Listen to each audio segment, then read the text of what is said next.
questions and answers. And we are going to have this extraordinary talent besides Miles. His name is Keith Dorrington. He is an Oscar-nominated writer and producer for that wonderful little film you might have heard of, The Fighter. Remember that? Come on up, Keith. It's all yours.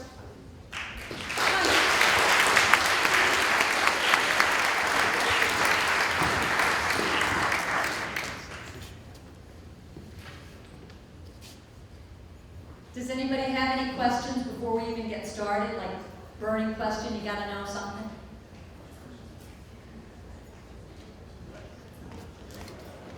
Okay. This is why Keith is gonna do the Q&A. So what did you think?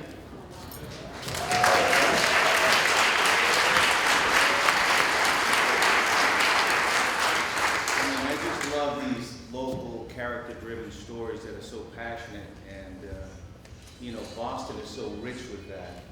And what I really admire about this is his dedication and really just pouring through all of that information and coming out of it with such a great story. I mean, it's so passionate. It almost brings you to tears because this is relative that he spent so much time to prove the truth, and I was really impressed with it. It's a great job.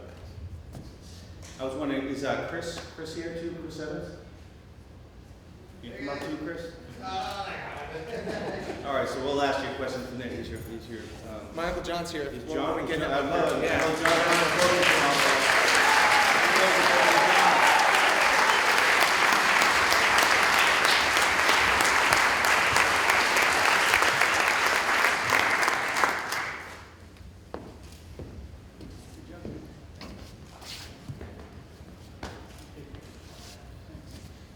So, any questions out there first to start?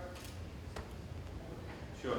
Miles, when did the idea of doing the film first occur to you? What sort of prompted the notion to turn it into a film? So basically, as the movie states, my Uncle John kind of had this as his creed before me, and I never really thought I was going to have my stab at this family legacy. I always thought it was going to go into the hands of the professionals, the people that could really bring it to the big screen.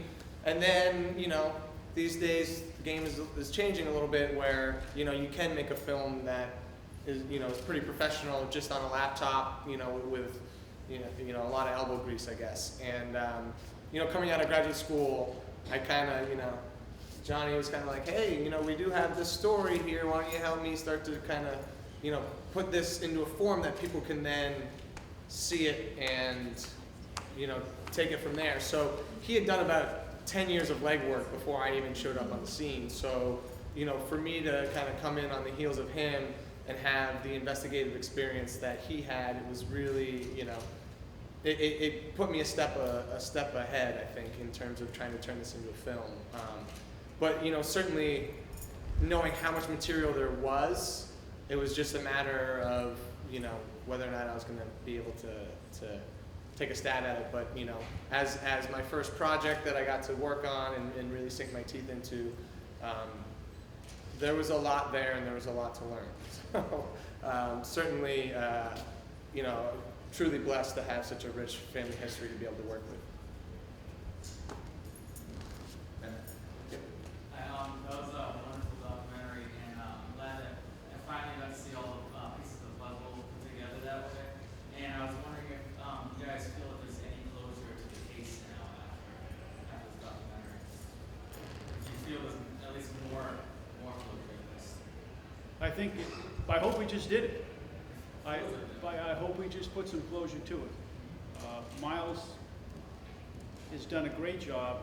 We have an expression in our family, La familia è tutto. Family is everything. And Miles was being a little bit generous. I kind of hit him over the head and gave him a Godfather offer that we were going to do this or else.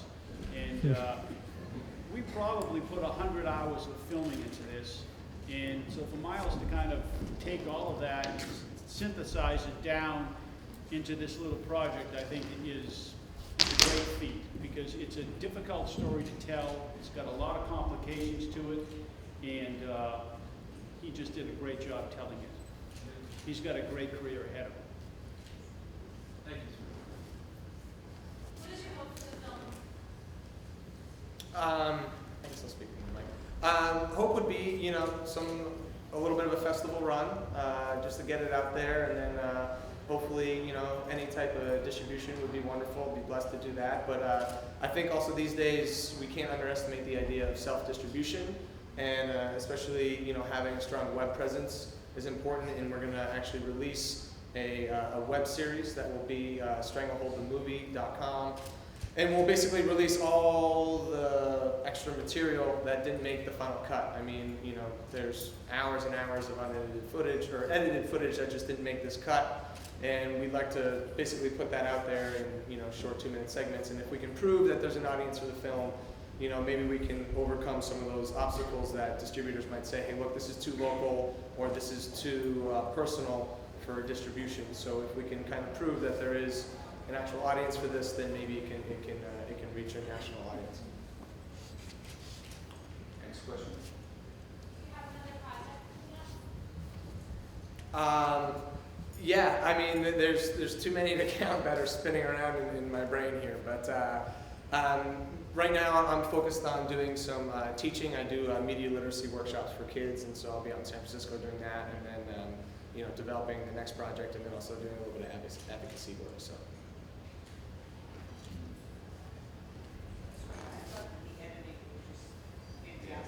It was incredible, man.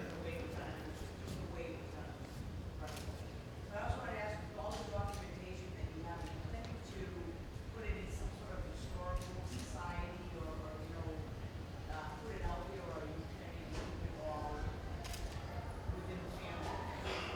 All the documents that you provide?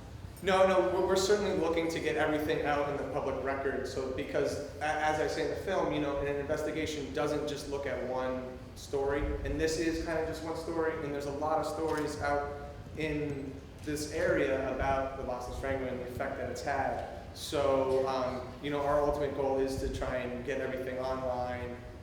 You know, get as much hard documentation out there about the case, and you know, ultimately, if it does end up in some place where they can archive it and do it that way, that's great. But for us, this is, you know, as you saw, Michael John's been at this for, you know, a good 10 years, and nobody's taken the project on. So this kind of DIY attitude is kind of how we approached it, and we'll continue to approach it until somebody kind of hops in. So. Next question. You have so much material to go through and to work with.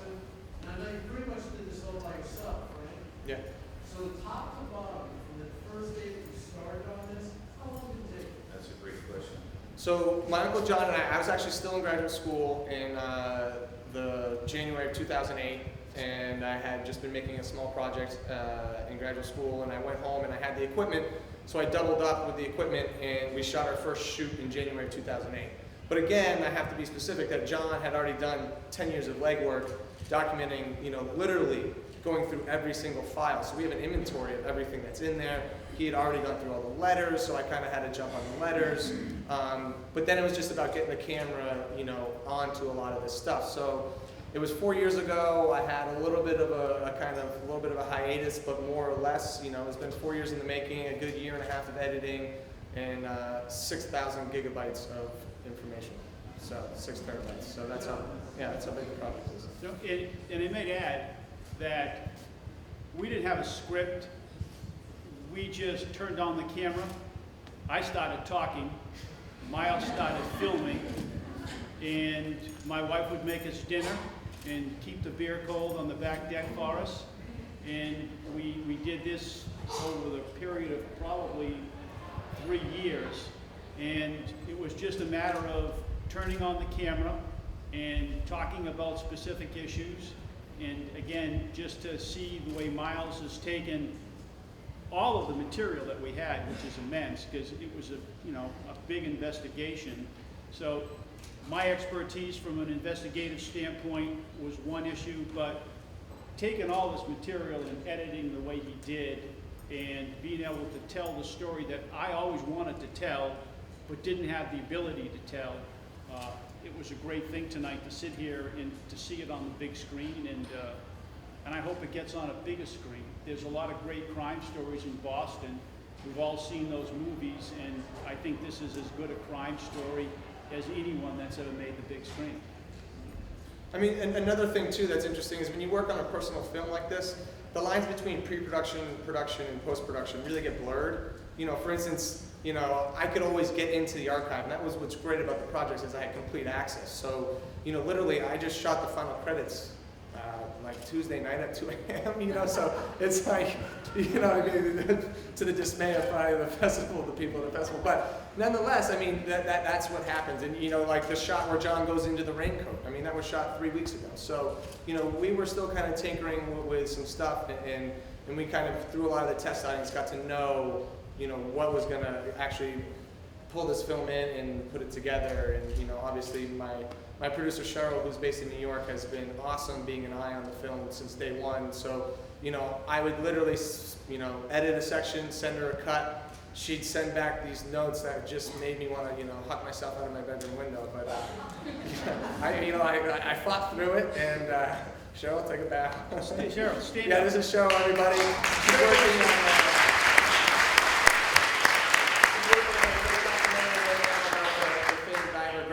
so keep your eyes out for that. It should be a real winner. Hypothetically, in each of your opinions, if DeSalvo had gone to trial, what do you think the outcome would have been then and now? Well, there was no direct evidence. All the evidence against him was circumstantial. But as you could see, it was a tremendous amount of circumstantial evidence. So really, any lawyer will tell you that you never know what's going to happen in front of a jury. You know, there's an expression that lawyers use, and you don't get found innocent. You're either guilty or not guilty.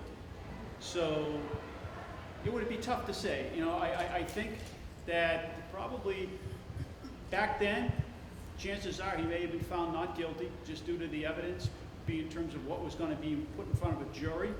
Today, now, with DNA evidence, and that's one of the things is, as an investigator, that we all take for granted nowadays, what we have access to and what you see on TV in terms of CSI and all those crime scene shows, that we're trying to bring you back to 1962, and I would tell Miles, now, think about two guys sitting in the basement listening to a tape, listening to a statement, turning the tape off, writing that statement out, making a list of those, and then you're not going to get on Google and go to the papers to see whether or not this was made. You got to go through newspapers, and you got to go through crime scene photographs, and you have to go through police reports. And they had to do that for maybe 80 to 100 statements for each murder times 13. So in my mind, I was trying to get out, and Miles did a great job of it. This was an investigation. This was something that, of all of the books you've seen about the Strangler, you haven't seen this aspect of it. And then you saw the aspect of the letters that gave you an insight into Albert, and especially the letter when he's going to escape from prison. I mean, if this was a gig and this was something he was put up to do, I mean, he writes, I'm going over the wall tonight and I expect to be shot on sight. A reasonable person would say, hold on here now, ladies and gentlemen. I only made this stuff up, so don't shoot me. But he was going to go out with the idea that he could get killed. So this is what we tried to get across. I hope we got it across to the audience. And so it's, as they say, part historical, part personal, and part whodunit. I think a lot personal. I mean, I think the dedication, they don't make guys like Phil Dean Callan anymore. You know what I mean? If someone killed your kid or your wife, you would want him, you know, going after the guy to make sure that he could solve the case, you know? And I think that gets across because the time he took to take all those notes and still sit behind the scenes and let everybody else take the credit. And then you came out and said, you know what, I'm going to make a difference. I'm going to say, this is, you know, it was my dad who made a difference. So, and that's what came across to me. I don't know. Thank you. So, I think as a filmmaker, for a personal story like this, involved your family, it's harder to do when it's a family story, or it's easier to do? You know, I think it's a little bit of both because you kind of have that Yeah, I mean, you have that insider view, and you also have the fact that you have complete access. So it's kind of like, there's so much of the family history that I just had to pare back. I mean, a couple of first cuts, I didn't even get to the murders till a half hour in. And people were like, well, what are we watching here? I mean, our great-grandfather's work, getting onto I just brushed over that stuff. I mean, he got on to the police force because there was a strike in 1919. He then was working on the Great Brinks robbery, and he had his detailed notes there, and was actually credited with finding some of the key clues in that. So you're kind of like, all right, well then what becomes? And then, obviously all the cousins that are on the force, and then, I mean my poor mother, because it's a personal film and I'm home with the camera and I'm like tinkering and I can't figure out exactly what the story is, so what do? I just film my mom. And so there's hours and hours of interviews of her and her whole story, but yet that could never make the film. So you have this huge umbrella that you bring everything in, and you're really fortunate to be able to have access to all this stuff. But at the same time, it's kind of a curse, because it's like, oh boy, like, I wish I could have just gone on a 2-week shoot and had the footage that I had to work with and be stuck in that small box as opposed to a larger box. But, in all honesty, I can't really complain, because there's one thing that it got me to do, which was work, and this is what I love to do, and this is the only thing I want to do. So to be able to tinker at this, whether it's 10 hours, 15 hours a day, whatever it may be, I mean, it's honestly, it's the only thing I want to do with myself. So, I can't complain. Any other questions? How does the narration come together, the script, the narration? Is that after or before? It's been a work in progress the whole time.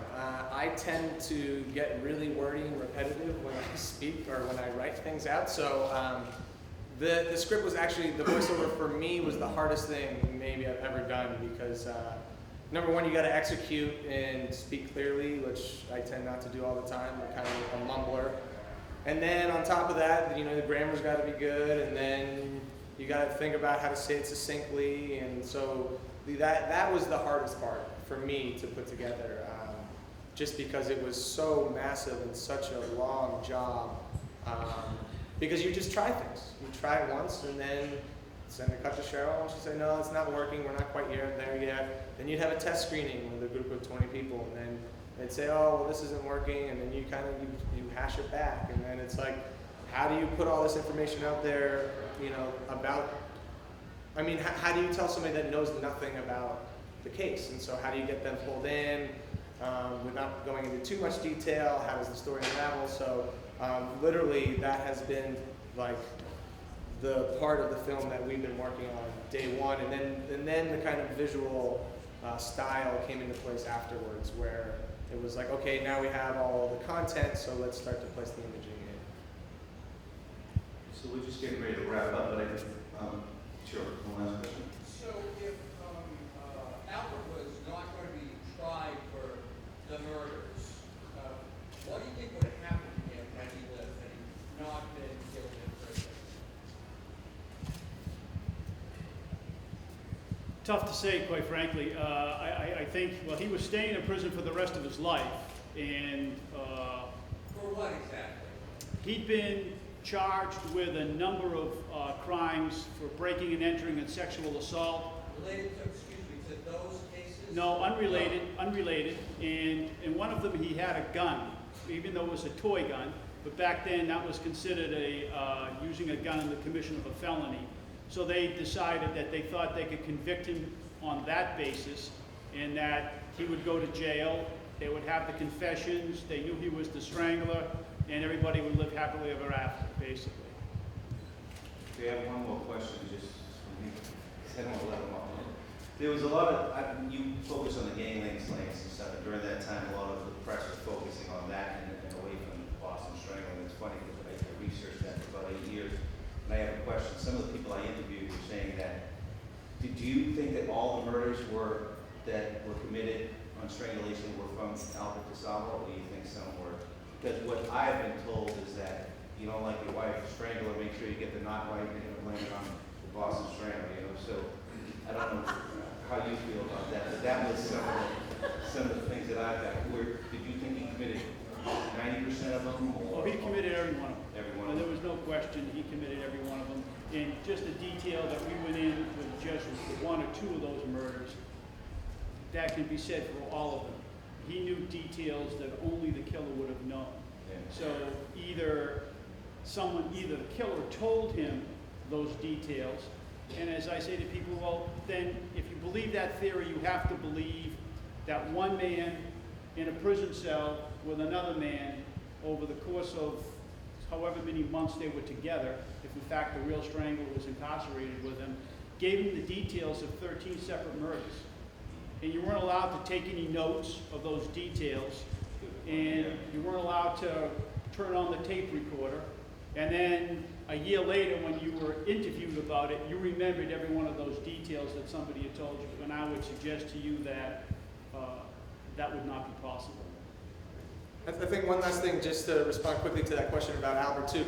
Albert was very active in wanting to understand how he became what he was, the kind of monster within him, so to speak. So he was really looking to get put into a mental hospital where he could get studied by a psychiatrist. So he appealed many times to actually, seek this conviction through on the basis of insanity. And there's a lot of twists and turns that happened that just couldn't make the film because it would just take too much depth to go into a lot of this stuff. But he was very active in the judicial world surrounding his conviction and non-conviction.